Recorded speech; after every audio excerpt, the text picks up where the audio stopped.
Hello બાલ દોસ્તો, એજ્યુકટેકનો ચેનલમાં આપનું સ્વાગત છે। આજે આપણે શીખીશું ધોરણ 8 વિષય હિન્દી, પાઠ 1 પત્ર એવं ડાયરી।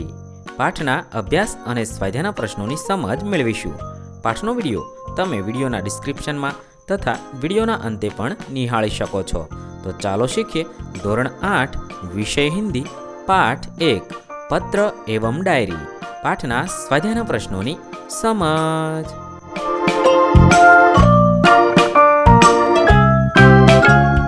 પાઠ 1 પત્ર એવं ડાયરી પાઠના અભ્યાસના પ્રશ્નોની સૌપ્રથમ આપણે સમજ મેળવીશું।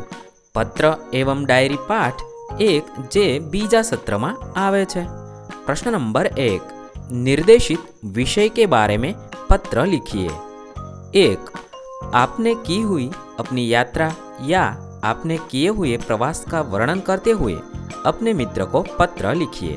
એટલે કે તમે કરેલા કોઈ પણ પ્રવાસ વિશે વર્ણન કરતો પત્ર તમારે તમારા મિત્રને લખવાનો છે।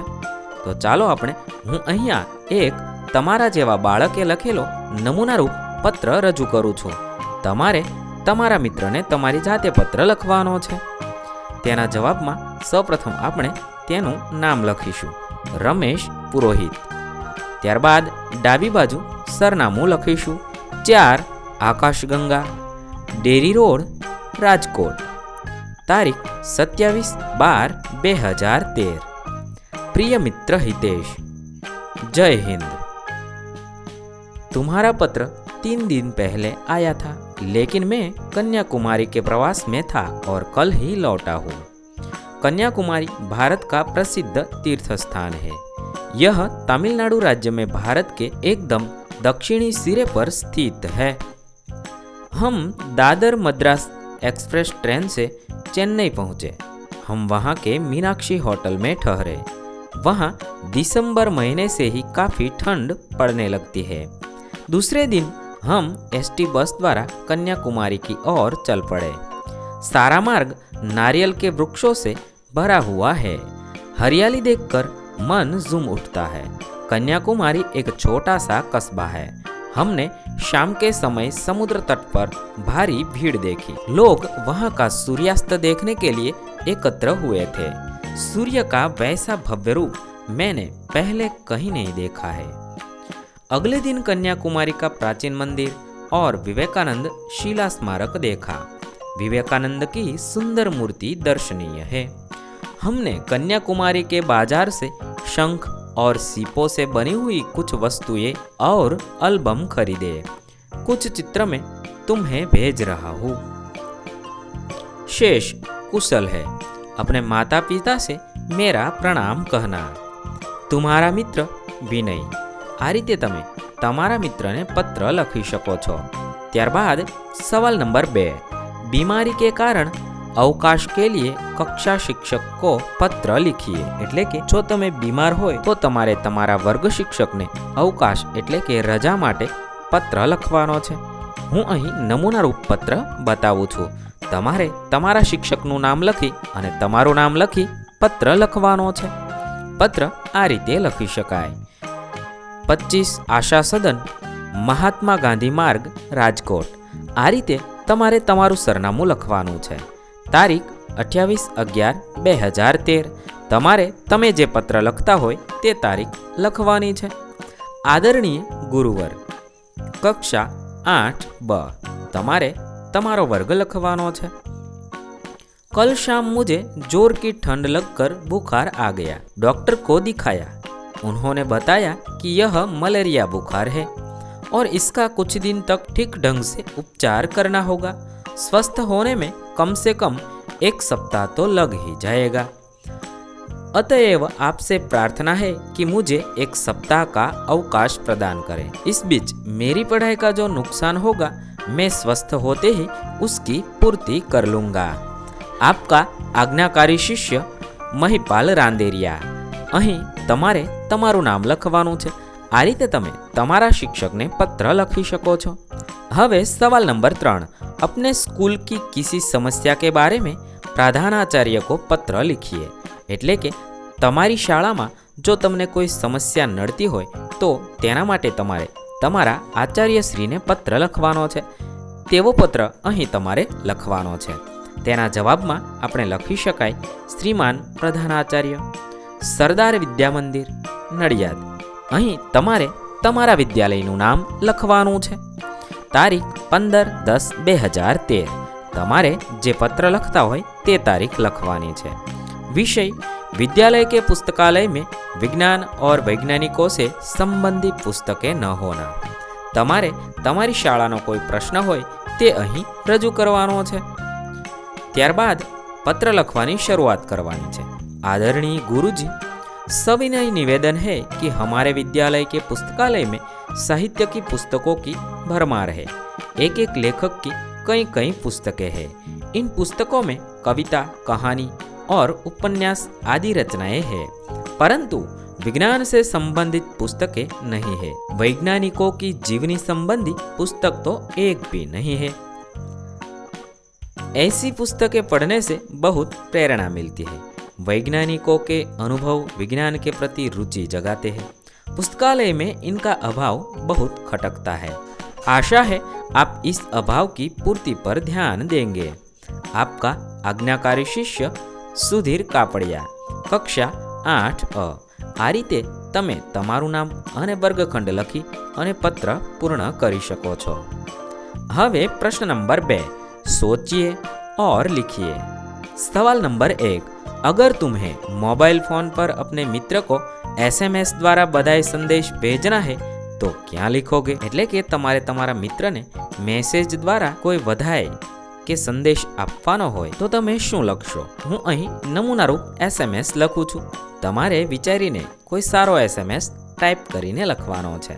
मेरे प्यारे रामू, आंतर विद्यालयीन वक्तृत्व स्पर्धा में प्रथम आने पर ढेर सारी बधाइयाँ. अपनी ओर से मैं टाइटन घड़ी भेज रहा हूँ. अब तो पार्टी में ही मिलेंगे. अभिनंदन.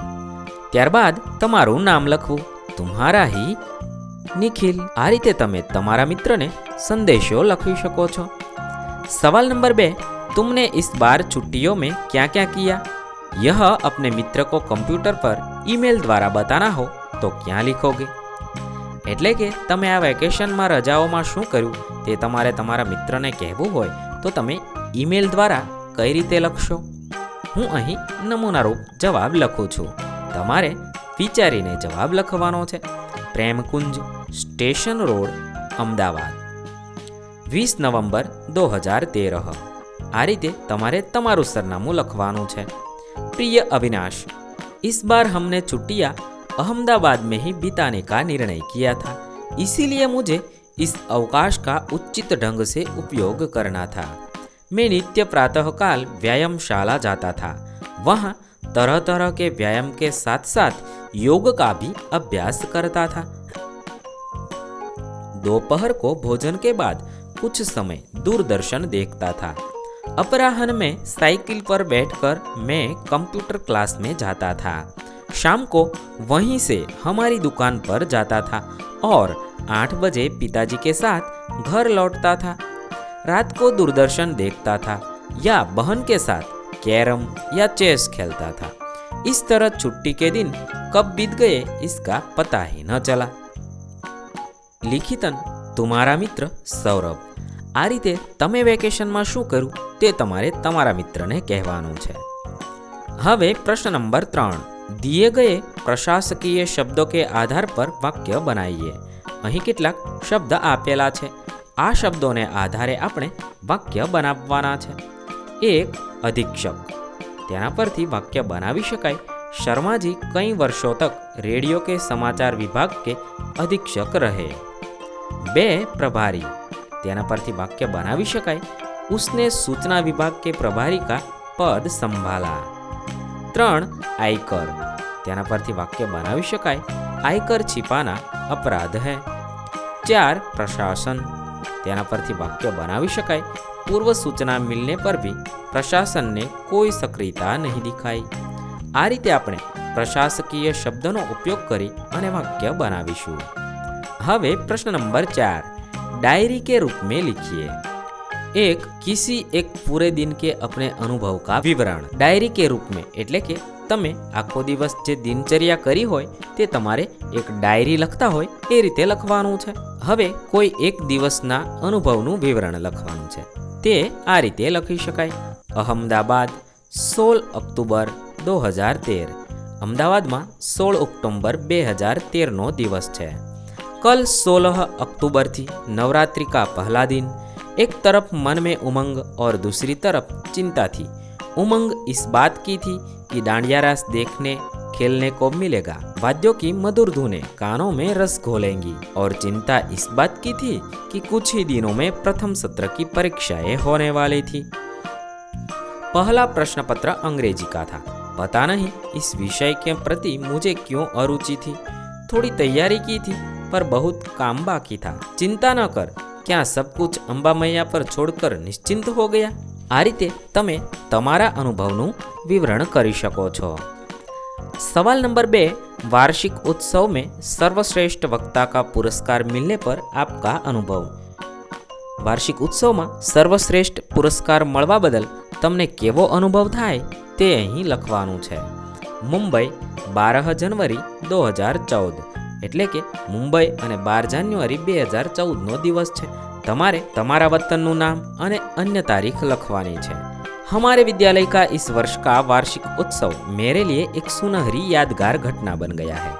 उत्सव में वक्तृत्व स्पर्धा का भी आयोजन था. विषय था विज्ञान, शाप या वरदान. स्पर्धा का अंतिम वक्ता मैं था, लेकिन मुझे प्रथम बार पुरस्कार मिला.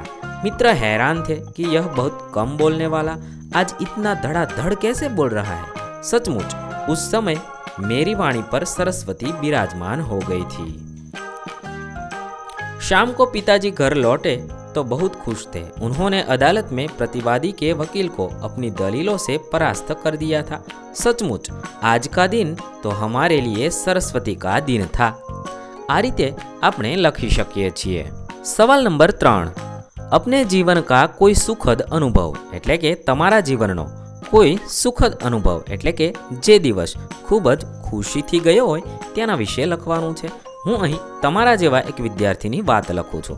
તમારે તમારી વાત લખવાની છે. सूरत 17 नवंबर 2013. आज का दिन तो सचमुच अविस्मरणीय रहा. दिवाली के मेले में जाने के लिए माँ ने 20 रुपये दिए थे. अब इस छोटी सी रकम में क्या मेले का आनंद लिया जा सकता है. इसमें 5 रुपये तो बस के किराए के लिए ही थे. मैं मेले में जाने के लिए निकल ही रहा था कि मेरे मामा जी आ गए. वो बोले, मेला देखे तो मुझे भी बरसों हो गए, चलो मैं भी आज मेले का आनंद ले लूं. मैं मामा जी की बाइक पर सवार हुआ और फटफट करती हुई उनकी बाइक सड़क पर हवा से बातें करने लगी. मेले में हमने खूब आनंद लिया. समोसे खाए, लस्सी पी, गुलाब जामुन का स्वाद लिया, फोटो खिंचवाए, निशानीबाजी में इनाम जीता और चरखी पर बैठे. हाथी की सवारी का भी आनंद मिला. इतना सब आनंद लेने के बावजूद मेरे 20 रुपये जैसे के तैसे जेब में पड़े रहे. मेले में घूमने का वह सुखद अनुभव शायद ही कभी भूल पाऊं. इसका श्रेय मामा जी को है. आ रीते तमारा जीवनનો કોઈ યાદગાર દિવસ હોય તો તમારે તે અહીં લખવાનો છે. હવે આપણે સ્વાધ્યાયના પ્રશ્નોની સમજ મેળવીએ. પ્રશ્ન નંબર 1. नीचे दिए गए डायरी के अंश का अपनी मातृभाषा में अनुवाद कीजिए. એટલે કે અહીં ડાયરીનો એક અંશ આપેલો છે, તેને આપણે માતૃભાષામાં અનુવાદ એટલે કે ગુજરાતી ભાષાંતર કરવાનું છે. તેનું ગુજરાતી ભાષાંતર આપણે આ રીતે કરી શકીએ. આજ તારીખ 10 ઓગસ્ટ 2011. રાત્રે ઊંઘ આવતી નહોતી. આનંદનો પાર નહોતો. ક્યારે સવાર પડે તેની રાહ જોતો હતો. સ્કૂલમાંથી પર્યટનમાં જવાના આનંદની કલ્પના કરતાં કરતાં મને ઊંઘ આવી ગઈ. વહેલી સવારે 4 વાગ્યે એલાર્મ વાગ્યું અને મમ્મીનો અવાજ સંભળાયો, રાકેશ ઉઠ, 4 વાગી ગયા. હું આનંદ અને ઉત્સાહથી ઉઠ્યો. મનમાં ડર પણ હતો કે ગુરુજી ધમકાવે નહીં. સ્નાન વગેરે પતાવીને સ્કૂલે પહોંચ્યો. બધા સાથીઓ આવી પહોંચ્યા હતા. ગુરુજીએ સૌને બસમાં બેસાડ્યા અને અમે પર્યટન માટે નીકળી પડ્યા. આ રીતે તમે આપેલા ડાયરી અંશનું ગુજરાતી ભાષાંતર કરી અને લખી શકો છો. અહીં અભ્યાસ અને સ્વાધ્યાયના પ્રશ્નો પૂર્ણ થાય છે. વિદ્યાર્થી મિત્રો, ધોરણ 6, 7 અને 8ના હિન્દી વિષયના તમામ પાઠના અભ્યાસ અને સ્વાધ્યાયના પ્રશ્નના વિડીયો આપણી ચેનલ પર મળી રહેશે. થેન્ક યુ દોસ્તો. એડ્યુટેકનો ચેનલ તરફથી વિડીયો નિહાળવા બદલ આપનો આભાર. આવા બીજા વિડીયોઝ નિહાળવા માટે અમારી યુટ્યુબ ચેનલ એડ્યુટેકનો અત્યારે જ સબસ્ક્રાઈબ કરી લો. આભાર દોસ્તો.